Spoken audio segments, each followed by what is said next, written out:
சமீபத்தில் நம்முடைய Tamil Nadu public service commission தேர்வு நடந்தது, எக்ஸாம் நடந்தது. தமிழ்நாடு பப்ளிக் சர்வீஸ் கமிஷன்னா அது என்னன்னு தெரியுமா? தெரியல. அது வந்து அரசு வேலை. குரூப் 1, குரூப் 2, குரூப் 3, குரூப் 4 அரசு வேலைன்னா அதுல குரூப் 1ல என்ன வேலைன்னா டெபுட்டி கலெக்டர் வேலை, டிஸ்ட்ரிக்ட் ஜட்ஜ் வேலை, டிஎஸ்பி அதுல தேர்வு பண்ணுவாங்க. டெபுட்டி கலெக்டர் வேலைன்னா இந்த டெபுட்டி கலெக்டர் தான் நாளைக்கு கலெக்டரா வருவாரு, செக்ரட்டரியா வருவாரு, செயலாளரா வருவாரு, தமிழ்நாட்டை நிர்வகிக்கக்கூடிய அந்த வேலை. இந்த டிஎஸ்பி தான் நாளைக்கு எஸ்பி, டிஐஜி, ஐஜி, அதுக்கப்புறம் ஏடிஜிபி, டிஜிபி எல்லாம் வந்து உயர்ந்த போலீஸ் அதிகாரிகள். இந்த டிஸ்ட்ரிக்ட் ஜட்ஜ் தான் நாளைக்கு அவங்க ஹைகோர்ட் ஜட்ஜ் வருவாங்க, சுப்ரீம் கோர்ட் ஜட்ஜ் வருவாங்க, எல்லாம் வருவாங்க. இவங்க இங்க நேற்று நடந்த தேர்வுல, நேற்று முந்தின நடந்த தேர்வுல இந்த தேர்வுக்காக கேள்விகளை கேட்டிருக்கிறாங்க. என்ன கேள்வி கேட்டாங்க தெரியுமா? 62வது கேள்வி, டிஎன்பிசி குரூப் 1 தேர்வில் 62வது கேள்வி, வணிக நிறுவனங்கள் தமிழ்நாட்டை ஏன் முதலீட்டுக்கு விருப்பமாக இடமாக தேர்வு செய்கின்றனர் என்பதுதான் அந்த வினா. அதற்கு 5 வாய்ப்புகள் அளிக்கப்பட்டுள்ளன. இதெல்லாம் அதாவது தமிழ்நாட்டை ஏன் மற்ற நாடுகளிலிருந்து முதலீடு இங்க செய்யறாங்கன்னு ஒரு கேள்வி. தமிழ்நாட்டில் முதலமைச்சர் என்ன சொல்றாருன்னா, நாங்க இதுவரைக்கும் 10 லட்சம் கோடிக்கு தமிழ்நாட்டில் முதலீடு செஞ்சிருக்கிறாங்கன்னு ஒரு பொய்யான செய்தி சொல்லியிருக்கிறார். அதுல 10 லட்சம் கோடிக்கு புரிந்துணர்வு ஒப்பந்தம், மெமரண்டம் ஆஃப் அண்டர்ஸ்டாண்டிங் சொல்றது. அமெரிக்கால இருந்து இப்ப முதலமைச்சர் ஒரு 17 நாள் அமெரிக்கா போனார்ல. எதுக்கு போனார் தெரியுமா? எனக்கு தெரியும் எதுக்கு போனார், உங்களுக்கு தெரியாது. அங்க இருந்து ஏதோ அங்க தங்கினாரா, அங்க வந்தாராம், போனாராம். 10 லட்சம் கோடிக்கு எவ்வளவு இன்னைக்கு முதலீடு செஞ்சிருக்கிறாங்கன்னு கேட்டா அதுக்கு பதில் சொல்ல மாட்டாங்க. வெள்ளை அறிக்கை கொடுங்கன்னு சொன்னா அதுக்கு இன்னைக்கு வரைக்கும் பதில் வரல, வராது. ஏன்னா ஒண்ணுமே இல்ல. 10 லட்சம் கோடியில மொத்தமா அதுல கிட்டத்தட்ட ஒரு 50,000 60,000 கோடி தான் முதலீடு செஞ்சிருக்கிறாங்க. ஆனா இதுல ஒரு கேள்வி.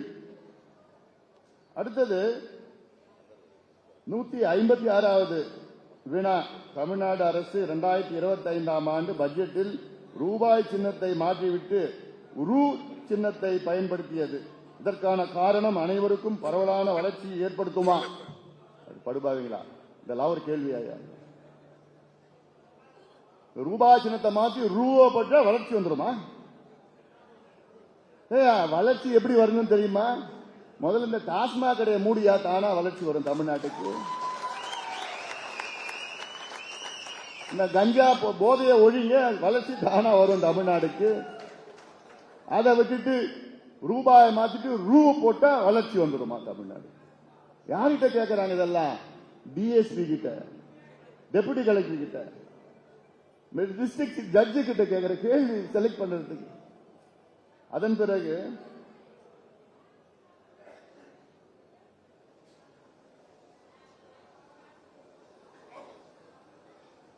திமுக, இன்னொரு கேள்வி, திமுக எதற்காக இந்திய எதிர்ப்பு போராட்டம் நடத்தியது என்பது 121ஆம் கேள்வி.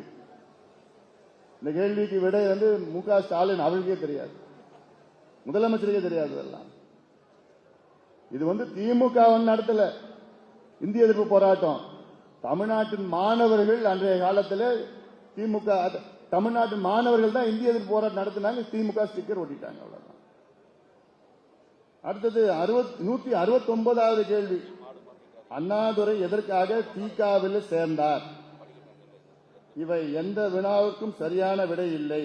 முதலமைச்சர், அதாவது அண்ணாதுரை தீகாவில் எதுக்கு சேர்ந்தார், இது ஒரு கேள்வி. இதெல்லாம் டிஎன்பிஎஸ்சி கேட்க வேண்டிய கேள்வியா? இதெல்லாம் இந்த விடை திமுக காரனுக்கும் தெரியாது. ஏன் அந்த அடுத்த கேள்வி கேட்க வேண்டியது தானே? அண்ணாதுரை தீகாவிலிருந்து ஏன் பிரிஞ்சு வந்தாரு கேட்க வேண்டியது தானே?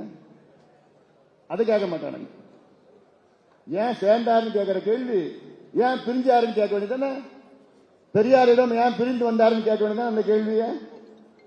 இதெல்லாம் என்னென்னமோ கேள்வி கேட்டுக்கிட்டு அதன் பிறகு என்னென்னமோ நிறைய கேள்விகள் இருக்கு. அதெல்லாம் நான் சொன்ன முதலமைச்சர் காலை உணவு திட்டம் பற்றி பின்வரும் கேள்விகள் இங்கிலீஷ்ல இருக்கு. தமிழ் புதல்வன் திட்டம், இது தமிழ் புதல்வன் திட்டத்தை பத்தி கேட்டு இருக்காங்க.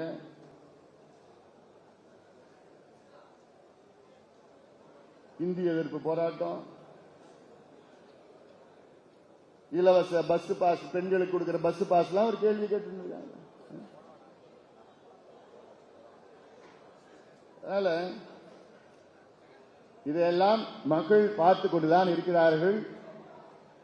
இதை போன்ற தமிழ்நாட்டை சின்ன பின்னம் ஆக்கிக் கொண்டிருக்கின்ற இந்த திமுகவை நாம் வீட்டுக்கு அனுப்ப வேண்டும். அதற்கு நேரம் வந்து விட்டது, காலம் வந்து விட்டது. அதற்கு நீங்கள் தயார் நிலையில் இருங்கள். இப்போ இங்க நான் சொல்லியிருக்கேன்ல, இங்க வேலூர் மாநகரம் கஞ்சா மாநகரமா மாறிடுச்சு.